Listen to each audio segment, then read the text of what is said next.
bacain pertama ya. Oke, pertama itu bisa diceritakan nggak dari pengalaman mendapatkan air bersih dari sawah sebelum ada bantuan itu, kayak kan sebelumnya dikasih tahu pasti Hmm. requirement dari desa itu kayak. Oke, jadi sebelumnya itu kalau kita di sawah itu sangat sulit, apalagi tanah itu kadang ada di atas, kadang juga di bawah. Kalau di atas ya bersih, kalau di bawah itu kotor. Nah, dengan adanya bantuan ini, itu kita sebagai warga itu merasakan dampaknya. Yang dimana sebelumnya airnya kotor, terus setelah diberikan bantuan airnya itu bisa jadi bersih gitu. Terus setelah pompa air dan alat penyaring ini menyala, perubahan yang kemudian terjadi itu atau dirasakan baik untuk keperluan pertanian itu apa? Yang paling dirasakan itu dari segi pengolahan air ya. Jadi sebelumnya kita itu masih sulit mencari air. Terus dengan adanya pompa ini kita bisa mendapatkan akses dengan sangat mudah. Terus juga airnya yang sebelumnya kita nggak bisa kontrol. Setelah dipasang alat tersebut kita bisa kontrol airnya. Seperti itu manfaatnya. Terus menurut pandanganmu apakah alat-alat ini kayak pengambilan air sampai alat ukurnya tuh mudah digunakan sehari-hari oleh warga itu dari sisi engineer tuh gimana? Kalau dari sisi engineer sebenarnya saya sebagai warga itu agak kurang paham. Namun kemarin sempat dijelaskan dengan cukup lumayan detail, itu cukup mempermudah kami dalam mengolahnya. Ya saya harap saya sebagai warga, Tapi kan engineer, bukan warga gak sih? oh langsung engineer. Oh ya Iya, wis maksudnya sih diulang pertanyaan. ulang ya. Iku ae Sing sing iku sing mau ya, sing iku iku mau mang ya. tok. Menurut pandanganmu apa alat-alat ini kayak pengambilan air sampai melihat alat ukur tuh mudah digunakan oleh warga untuk sehari-hari?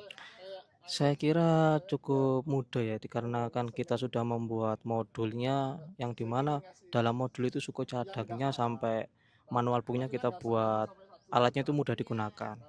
Terus juga kemarin ada beberapa warga yang menanyakan dan pertanyaannya pun juga tidak terlalu sulit. Terus juga ada beberapa warga yang menanggapinya dengan positif. Saya kira cukup mudah untuk warga. Terus selama mesin air ini berjalan, masalah atau gangguan apa yang paling sering ditemui sehari-hari? Mungkin kalau kemarin kita menemukan masalah kalau pompa itu macet. Jadi pompa itu macet saat kondisi air di bawah. Nah, solusi dari kita itu kita menanamkan jaring di bagian bawah motor agar tidak macet. Nah, kemarin sempat dicoba, alhamdulillah berhasil mengeluarkan air tanpa mengeluarkan kotoran. Terus bagaimana cara warga atau pengelola desa merawat sistem ini agar tetap berjalan dengan baik? Apakah ada kegiatan rutin seperti membersihkan panel atau pengecekan mesin gitu? Jadi yang pertama kita lakukan pelatihan terhadap warga, kita juga memberikan modul pelatihan, terus kita juga mengadakan maintenance selama kurang lebih 2 bulan sampai 3 bulan sekali. Setelah kita maintenance, kita juga memberikan pengetahuan untuk warga. Jadi secara tidak langsung warga bisa mengetahuinya. Terus bagaimana tanggapan dan bentuk dukungan dari warga desa serta pihak balai desa sejak awal sampai hari ini? Alhamdulillah untuk partisipasinya kemarin cukup besar ya, dan mereka mendukung penuh. Bahkan mereka ada juga yang minta dipasang lebih gitu, terutama di panel suryanya. Terus menurut pandanganmu langkah apa yang harus disiapkan oleh desa dan warga dari sekarang agar sistem mesin ini bisa terus menyala dan bermanfaat sampai bertahun-tahun ke depan? Mungkin yang pertama kita harus menyiapkan mengenai edukasi tentang alat ya. Memang ada beberapa warga yang memang paham, tapi ada juga beberapa yang enggak. Nah, untuk menjaga alat itu agar terus berjalan, kita sama warga harus saling bekerja sama. Apabila melakukan perawatan, warga juga ikut membantu gitu. Jadi nantinya warga dapat melakukan perawatan secara mandiri gitu. Kalau terutama dirusak terus butuh biaya perbaikan ya, misalnya gimana? Kalau untuk biaya rusak dan perbaikan ya sebelumnya kan kita adakan kita buat modul. Nah, kita buat suku cadang ataupun perawatan itu cukup mudah. Jadinya insya Allah tidak terlalu sulit untuk warga untuk mencari dan membelinya. Dari semua pengalamanmu kayak selama ini hal apa yang menurut Anda paling penting dan sangat menentukan agar proyek air seperti ini bisa sukses, awet dan tidak mangkrak di tengah jalan? Hal yang pertama yang paling penting itu kita lakukan survei dari lokasi ya, kondisinya seperti apa.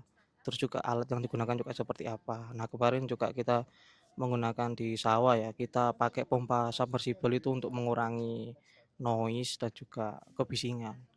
Nah, untuk menjaganya itu ya kita balik lagi ke poin yang pertama ya, kita edukasi warga.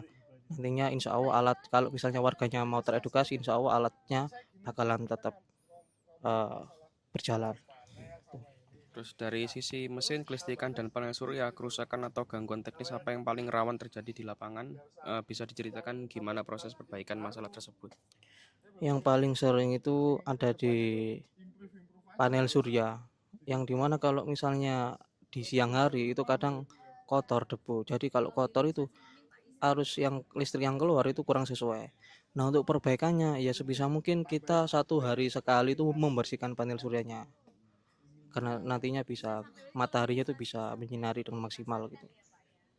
Selanjutnya terkait alat otomatis pengukuran kebersihan kayak pengukuran tingkat pH, kejerihan air, apakah alat tersebut selama ini membaca data dengan baik? Kayak ada kendala teknis apa yang sering muncul pada alat pengukuran?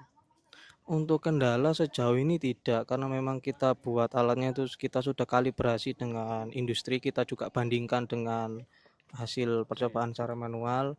Alhamdulillah untuk alatnya kurang lebih toleransinya bisa 0,5% untuk alatnya. Selanjutnya bagaimana proses mengajarkan cara menghidupkan, memperbaiki mesin kepada pemuda di desa atau siswa SMK? Apakah menurut Anda mereka sudah cukup jika sewaktu-waktu harus memperbaiki kerusakan ringan? Mungkin kalau untuk perbaikan untuk mengajak web desa, karena kan sebelumnya kita mengadakan 1 kali pertemuan ya, dan itu ya warga yang terlibat itu kita bisa melihat kurang lebih dari 30%. Nah itu 70%-nya itu mungkinan agak kurang paham ataupun kurang familiar dengan alat. Nah solusinya kalau bisa dalam waktu dekat atau dalam ke depan kita bisa lakukan sosialisasi kembali mengenai perawatan. Terus terakhir, khusus dari sudut pandang teknis, kelistrikan dan mesin, apa satu hal yang paling wajib diperhatikan agar sistem air tenaga surya ini tidak gagal berfungsi dan bisa beroperasi dengan stabil? Oke, yang pertama kita eh, perlu itu kabelnya ya. Kabelnya kita harus cek secara berkala apakah kabelnya terkelupas atau enggak. Soalnya kan kita kabelnya itu kita tanam di bawah air. Nah, selanjutnya kita ceknya itu ada di motor.